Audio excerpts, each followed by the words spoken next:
Hello students, welcome to the English classes for classes 9.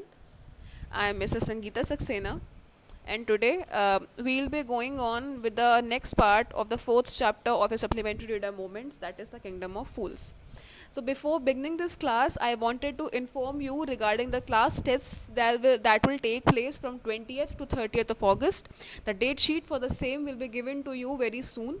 So maintain a continuum in these video lectures. Don't miss any of them. You still have all these lectures on YouTube. So please be continuous and make notes of the same. Also, after this, I'll be taking one more class to finish this chapter of yours, and then I'll be giving you the exercises for the same. So be prepared for this test. So let's start. First, starting with a short recap of what we did in the last class. We were at the part where they take the disciple to punish just because he was thick enough to fit in the stake that was very wide to fit a very thin person such as the merchant who was actually the culprit. So let's see what happens next.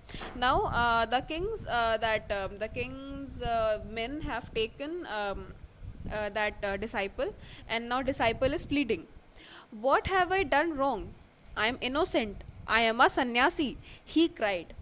"That may be true, but it's the royal decree that we should find a man fat enough to fit the stake," they said, and carried him to the place of execution. He remembered his wise guru's words, "This is a city of fools. You don't know what they will do next." While he was waiting for death, he prayed to his Guru in his heart, asking him to hear his cry wherever he was. The Guru saw everything in a vision. He had magic powers. He could see far and he could see the future as he could see the present and the past. He arrived at once to save his disciple who had got himself into such a scrape through love of food. So now what happens कि जब वो king के जो सेवक होते हैं वो उस आदमी को लेने जाते हैं, उस डिसाइपल को लेने जाते हैं, तो वो कहता है कि मैं तो एक सन्यासी हूँ, मैंने क्या खराब करा है.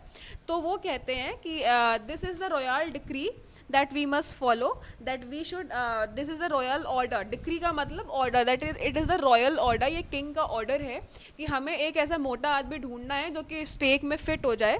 तो वो लोग क्या करते हैं कि उसको उठा करके एग्जीक्यूशन पॉइंट पे, एग्जीक्यूशन पॉइंट का मतलब जहाँ पे लोगों को पनिशमेंट दी जाती है, जहाँ पे उनका मतलब वो कराया जाता है, फांसी देंगे या जो भी करेंगे वो, वहाँ पे एग्जीक्यूशन पॉइंट पे लेकर के गए.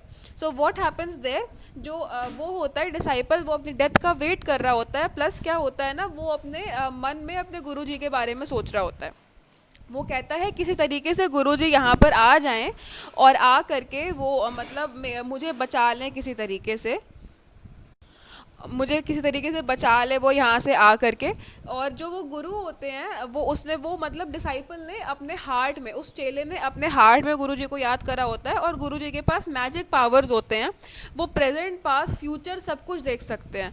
तो उनको एक विजन में, मतलब एक सपने में ये आया होता है कि क्या क्या हो रहा है उसके चेले के साथ. तो वो फटाफट से वहाँ पे पहुँच जाते हैं अपने चेले को बचाने के लिए.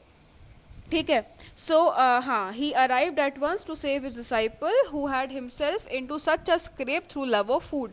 सो लास्ट लाइन में, इस पैराग्राफ के लास्ट लाइन में ऑथर कहता है कि वो एकदम से आ जाते हैं अपने उस चेले को बचाने के लिए जिसने अपने आप को इस प्रॉब्लम में, इस स्क्रेप में डाल लिया, क्योंकि उसको खाने की बहुत ज़्यादा लालच थी, खाने की बहुत ज़्यादा लालसा थी.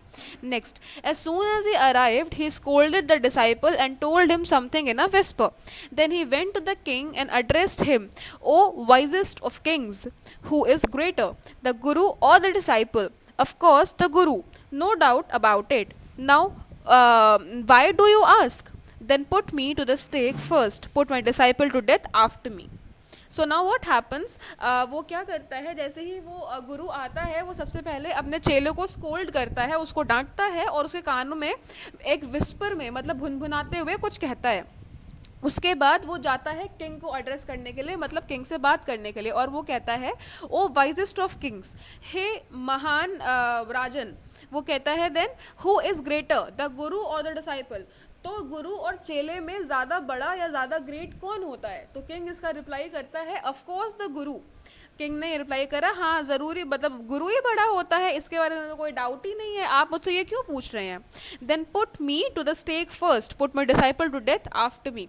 तो वो ये कहता है कि एक काम करो, फिर आप पहले मुझे, आप डेथ मतलब आप पहले मुझे पनिश करिए, पहले मुझे मौत के घाट उतारिए, उसके बाद मेरे चेले को। इतना होता है। Next what happens, when the disciple heard this he understood and began to clamour, me first, you brought me here first, put me to death first, not him. So next what happens, जैसे ही उसके disciple ने ये बात सुनी तो वो वहाँ से चिल्लाने लगता है, और वो कहता है, वो कुछ समझ जाता है और चिल्लाने लगता है, कहते हैं नहीं तुम पहले मुझे बलि पे चढ़ाओगे, तुम मुझको पहले यहाँ पे लेकर के आए थे, तुम मुझको पहले डेड दो, मतलब मुझको पहले मारो, इनको नहीं। So next what happens? The guru and the disciple now got into a fight about who should go first. The king was puzzled by this behavior. He asked the guru, why do you want to die? We chose him because we needed a fat man for the stake. तो जैसे ये जो ये होते हैं गुरु और चेले, ये आपस में लड़ने लगते हैं, एक फाइट में पड़ जाते हैं, ठीक है। और किंग जो होता है ना, वो एकदम से कंफ्यूज हो जाता है इनके इस बिहेवियर पे कि ये लोग ऐसा बिहेव क्यों कर रहे हैं, और वो गुरु से पूछता है why do you want to die, तुम क्यों मरना चाहते हो? हमने तो इसको इसलिए चूज किया था क्योंकि हमें एक मोटा मैन चाहिए था अपने भाई बलि चढ़ाने के लिए, लेकिन तुम क्यों मरना चाहते हो? Then what happens, you shouldn't ask me such a question, put me to death first, reply the guru। तो गुरु कहता है कि देखिए आपको ना मुझसे ये सब क्वेश्चंस पूछने नहीं चाहिए, आप ना पहले मुझको मार दो बस, वो ऐसे कह देता है। why, there's a mystery here, as a wise man you must make me understand। तो वो किंग कहता है ऐसा क्यों करूँ मैं, कुछ तो मिस्ट्री है यहाँ पे, और आप इतने ज़्यादा वाइज हो, इतने ज़्यादा मतलब गुणवान हो, इतने ज़्यादा मतलब ज्ञानी हो, आप मुझको ये बात समझाओ। So overall what we have done today, वो अब रिव्यू में देखते हैं क्या क्या हुआ है। कि सबसे पहले उसको क्या कहते हैं, उस चेले को लेकर के जाते हैं बलि चढ़ाने के लिए, तो वो चेला जो होता है अपने गुरु को याद करता है और उसका गुरु वहाँ पे प्रकट हो जाता है, और वो वहाँ पे जा कर के कुछ ट्रिक खेल रहा है किंग के साथ ताकि वो दोनों बच जाएं। सो व्हाट हैपन्स कि वो लोग, वो अपने क्या कहते हैं शिष्य के कान में कुछ बोलता है कि तुम ऐसा ऐसा करना, फिर वो जाके राजा से बोलता है कि आप इसको नहीं, आप पहले मुझको मारेंगे। तो जो राजा होता है वो अब एकदम, जब वो दोनों लोग लड़ने लगते हैं आपस में कि मुझको मारो मुझको मारो, तो राजा कंफ्यूज हो जाता है और अब वो गुरु से पूछ रहा है कि आप इतने बुद्धिमान हो, आप मुझको ये बताओ कि आप ये क्यों कर रहे हो। So students, after this I am going to take just one more class of yours to finish this chapter, and then as I told you earlier that I'll be giving you the exercises of the same. So please remain prompt, and please make a continuum of this chapter. Please be regular to the classes and make notes of these, and just try to always revise whatever I teach you in the classes. So that's all for today. Have a nice day.